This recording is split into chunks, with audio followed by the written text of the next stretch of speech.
নমস্কার। আমরা আমাদের হাতে যে সমস্ত কয়েন পাই তা অনেক সময় খুব একটা ভালো করে দেখি না, ফলে আমরা সেই সমস্ত কয়েন হয়তো না দেখেই খরচ করে দিই, যে কয়েনগুলোর সাধারণ ফেস ভ্যালুর তুলনায় অরিজিনাল নুমিসমেটিক ভ্যালু হয়তো তার তুলনায় অনেক গুণ বেশি। আমরা এই ভিডিও সিরিজে আলোচনা করছি যে কোন কোন কয়েনগুলো যদি আমাদের কাছে থাকে তাহলে খুব সহজেই আমরা যদি চাই তাহলে যে কোনো কয়েন ফেস্ট বা কয়েন মেলা যদি অ্যাটেন্ড করি সেক্ষেত্রে যে কোনো কালেক্টর সেটা আমাদের কাছ থেকে কালেক্ট করে নেবেন বা কিনে নেবেন। তো সেই সিরিজের আজকে আমাদের ষষ্ঠ পর্ব এবং আজকে আমরা আলোচনা করছি এরর কয়েন নিয়ে। তো চলুন আর সময় না করে ভিডিওটা শুরু করা যাক।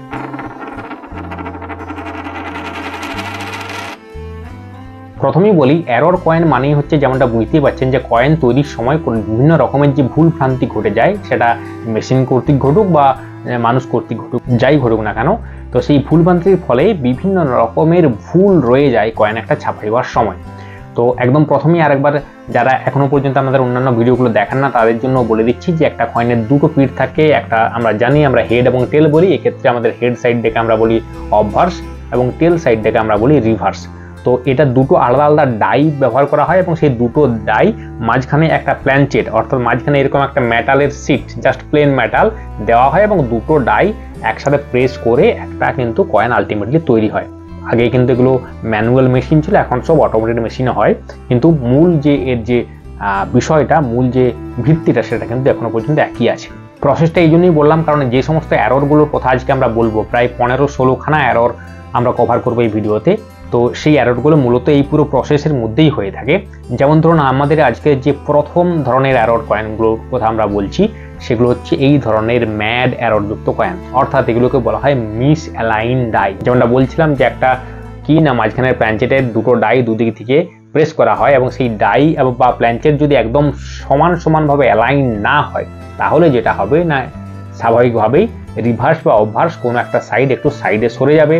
সেটা বিভিন্ন ডিগ্রিতে হতে পারে, কোথাও সামান্য সরে যাবে, কোথাও অনেক বেশি সরে যাবে। তো এইগুলো হচ্ছে মিস অ্যালাইন ডাই। এই সমস্ত এরর কয়েনের দাম কিন্তু সাধারণ কয়েনের তুলনায় নুমিসমেটিক ওয়ার্ল্ডে অনেকটাই বেশি হয়। এবং আরও মনে রাখবেন যে সাধারণ কয়েন অর্থাৎ ডেফিনেটিভ কয়েন ছাড়াও স্মারক কয়েনেও কিন্তু এই ধরনের এরর হতে পারে এবং স্মারক কয়েনের ক্ষেত্রে এই সমস্ত এরর কয়েনের ভ্যালু কিন্তু অনেক বেশি হয়। তো এরপরে যে এররটা নিয়ে আমরা কথা বলছি সেটাকে বলা হয় ডাই ফিল এরর, অর্থাৎ যেমনটা বলছিলাম যে ছাঁচগুলো আমাদের ব্যবহার করা হয় সেই ছাঁচে যদি অতিরিক্ত মেটাল যদি চলে আসে, অর্থাৎ যে গ্রুপগুলো করা রয়েছে কোনো একটা লেখার জন্য, তার জায়গায় সেটা যদি কিনা মেটালিক পোর্শন দ্বারাই ভরে যায় বা ভরাট হয়ে যায়, ফলে কি হয় না অনেকাংশেই সেই লেখাগুলো আর ভালো করে পড়া যায় না। এরকম অবস্থা দুরকমভাবেই হতে পারে। এক হতে পারে যে কয়েনটা অনেক ব্যবহার হওয়ার ফলে সেটা ঘষালে গিয়ে একটা উঠে গেছে, সেটা কিন্তু কয়েনটা দেখেই বোঝা যায়। এবং এই ধরনের কয়েনের ক্ষেত্রে কয়েনের ওজন কিন্তু একই থাকে বা তুলনামূলক একটু বেশি হয় তার যে নির্ধারিত ওজন তার তুলনায়, কিন্তু কি হয় না তা সত্ত্বেও যে লেখাগুলো থাকে সেটা হয়তো খুব একটা ভালো করে পড়া যায় না বা বাকি যে সমস্ত নকশা থাকে সেগুলো কিন্তু ঢাকা পড়ে যায়। এই জন্য একে বলা হয় ডাই ফিল এরর। এর ঠিক উল্টো একটা এরর হচ্ছে কিনা উইকলি স্ট্রাক এরর, অর্থাৎ কি হয়েছে না এখানে প্ল্যানচেটটা কি না প্রায় ফাঁকা দেখাচ্ছে, অর্থাৎ যে স্ট্রাইকটা হওয়া উচিত ছিল যতটা ফোর্সফুলি, যার ফলে এই প্ল্যানচেটটার উপর সেই পুরো ছাঁচটা এবং পুরো ছাপটা উঠতো, সেটা না হয়েই তার প্রেশারটা কম হওয়ার কারণে এই একটা প্ল্যানচেটের উপর ঠিকঠাকভাবে সেই ছাপটা ওঠেনি। ফলে এক্ষেত্রেও কিন্তু খুব একটা ভালো করে পড়া যায় না লেখাগুলো। কিন্তু এক্ষেত্রেও বলে রাখি যে এগুলো কিন্তু সাধারণ ঘষা বা দীর্ঘকাল ধরে ব্যবহার হওয়ার পর কয়েনের যে দশা হয় তা নয়, এটা কিন্তু একদম নতুন ঝাঁচকচক কয়েনেও যখন এরকম কন্ডিশন আমরা দেখতে পাই তখন আমরা বুঝতে পারি যে এগুলো উইকলি স্ট্রাক কয়েন। এখন এই উইকলি স্ট্রাক কয়েন বলতে গিয়ে মনে পড়লো যে এরকমও হয় কিন্তু কোনো কয়েনের প্যাকেটে এমনও পাওয়া গেছে যে একদমই স্ট্রাক হয়ইনি সেরকম প্ল্যানচেটও কিন্তু শুধুমাত্র চলে এসেছে বিভিন্ন কিনা কয়েনের প্যাকেটে। আমি এই মুহূর্তে যেটা দেখাচ্ছি সেটা কিন্তু একটা পিওরলি ব্ল্যাঙ্ক প্ল্যানচেট, অর্থাৎ এই প্ল্যানচেটটার ওপরেই এটা একটা নতুন 5 টাকার প্ল্যানচেট। এই প্ল্যানচেটটা ব্যবহার করেই কিন্তু দু সাইড থেকে ডাইকে প্রেস করে এটা একটা 5 টাকার কয়েন তৈরি করা হতো। এই মুহূর্তে এটা একটা ধাতব টুকরো ছাড়া কিছুই নয়। তাহলে এই ধরনের প্ল্যানচেট ব্যবহার করে করা হয়। অনেক সময় এরকম ব্ল্যাঙ্ক প্ল্যানচেট কিন্তু চলে আসে প্যাকেটের ভিতরে, তার কারণ কি না এটা হয়তো মিস হয়ে গিয়েছিল, এটা মেশিনে স্ট্রাইকিং এর জন্য ঢোকেইনি। ফলে বুঝতে পারছেন এগুলোকে বলা হয় ব্ল্যাঙ্ক প্ল্যানচেট এরর। এরকম প্ল্যানচেটের দাম কিন্তু একটা 5 টাকার তুলনায় বহু গুণ বেশি হয়।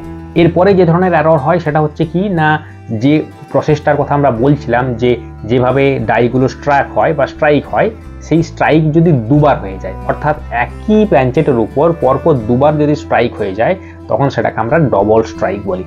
এই ধরনের আরও বেশ কিছু এরর হয়, যেখানে কি হয় না একই প্ল্যানচেটের উপর একই রকমের যে ডাই তার অনেকগুলো স্ট্রাইক হয়ে যায়, মানে মাল্টিপল স্ট্রাইক, ফলে সেটা একদম মানে যাকে বলে বাজে দেখতে হয়ে যায়। অনেক সময় কি হয় না কয়েনটা অফ সেন্টার হয়ে যায়, যেমনটা বলছিলাম মিস অ্যালাইন্ড হয়, এবং তার সাথেও অনেকগুলো স্ট্রাইক পড়ে যায়, যেমনটা আমি ছবি দেখাচ্ছি। এই ধরনের কয়েনগুলো প্রায় ব্যবহার্য থাকে না, এবং অনেকাংশেই এই ধরনের যদি এরর হয় তাহলে কিন্তু মিন্ট সেগুলো আগেই বাদ দিয়ে দেয় প্যাকেট করার আগেই। তা সত্ত্বেও কিছু কিছু সময় কি হয় ওই ধরনের বেশ কিছু কয়েন কিন্তু প্যাকেটে চলে আসে, এবং সেই কয়েনগুলোর দাম কিন্তু বলে রাখছি নুমিসমেটিক ওয়ার্ল্ডে অনেক অনেক অনেক বেশি, এবং যে কোনো কালেক্টর হাসি মুখে সেই ধরনের কয়েন কিন্তু কালেক্ট করে নেবেন, এবং যথেষ্ট বেশি পরিমাণ টাকার বিনিময়ে। এর পরের যে এররটা নিয়ে কথা বলছি এটাও একটা বেশ ইউনিক এরর।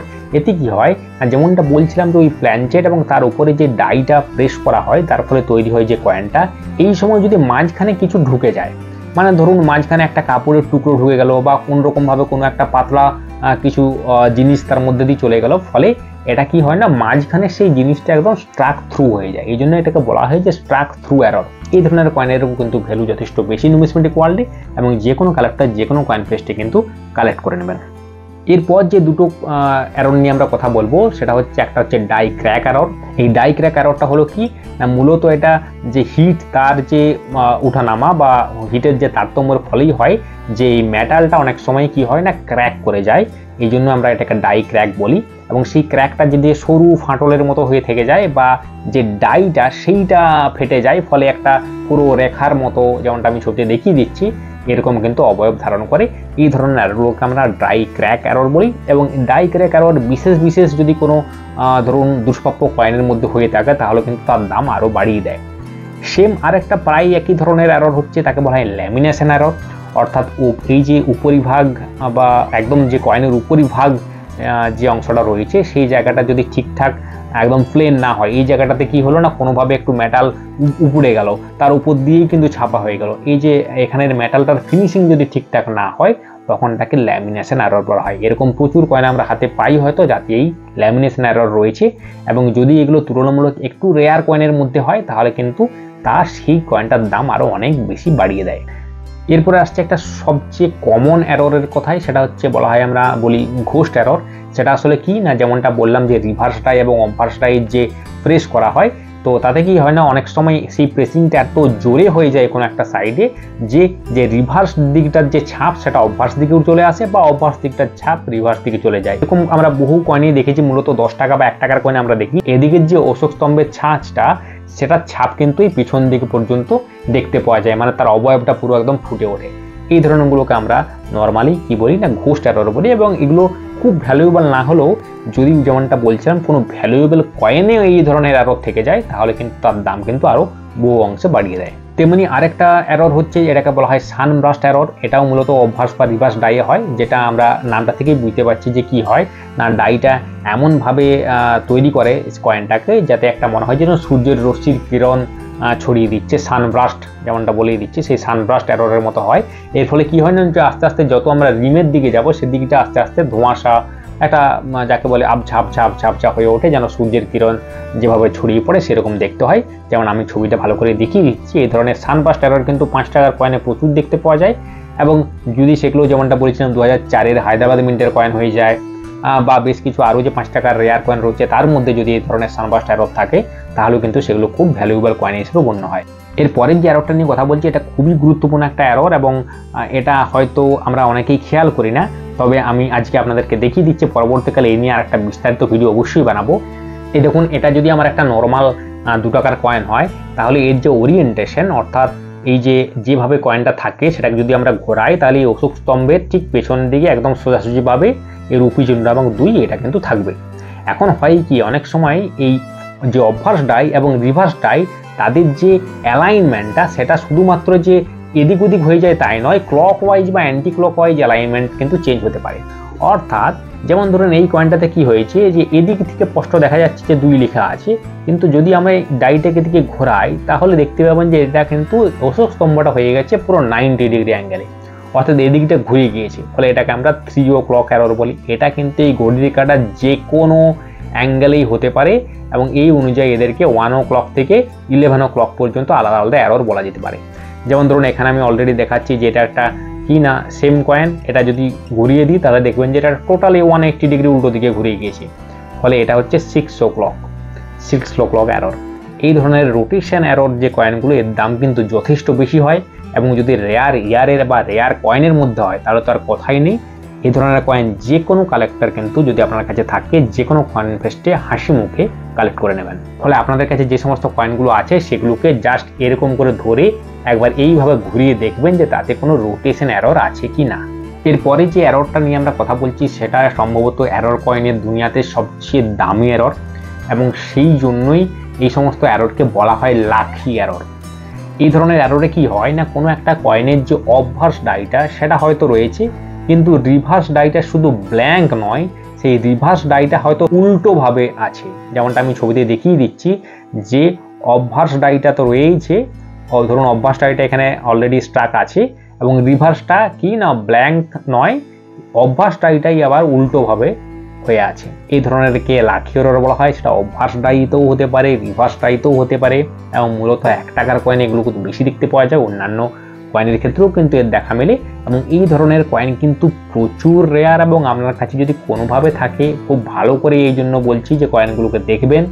এই ভিডিওটা দেখার পর তো অবশ্যই ভালো করে দেখবেন খুঁটিয়ে খুঁটিয়ে। যদি এই ধরনের এরর থেকে যায় তাহলে কিন্তু যে কোনো কয়েন পোস্টে যে কোনো কালেক্টর হাসি মুখে মোটামুটি বেশ ভালো পরিমাণ দাম দিয়ে এই জিনিস আপনার কাছ থেকে কিনে নেবেন। এই কয়েনগুলোর মধ্যে কিন্তু আরও একটা ভ্যারাইটি হয়, যেখানে কি হয় না, শুধুমাত্র একটা সাইডের ডাই রয়েছে এবং অপর সাইডে টোটালি ব্ল্যাঙ্ক। এগুলো আমরা সিঙ্গেল সাইড কয়েন বলি, যেগুলো তো কি না হয়তো অবভার্স ডাইটা রয়েছে, রিভার্সটা নেই, পুরো ব্ল্যাঙ্ক, বা রিভার্সটা রয়েছে, অবভার্সটা নেই, পুরো ব্ল্যাঙ্ক। এই ধরনের কয়েনগুলোরও কিন্তু দাম বেশি, এবং এগুলোও কিন্তু খুব কালেক্টেবল, এবং যে কোনো কালেক্টর চাইবেন তার নিজের কালেকশনে রাখার জন্য।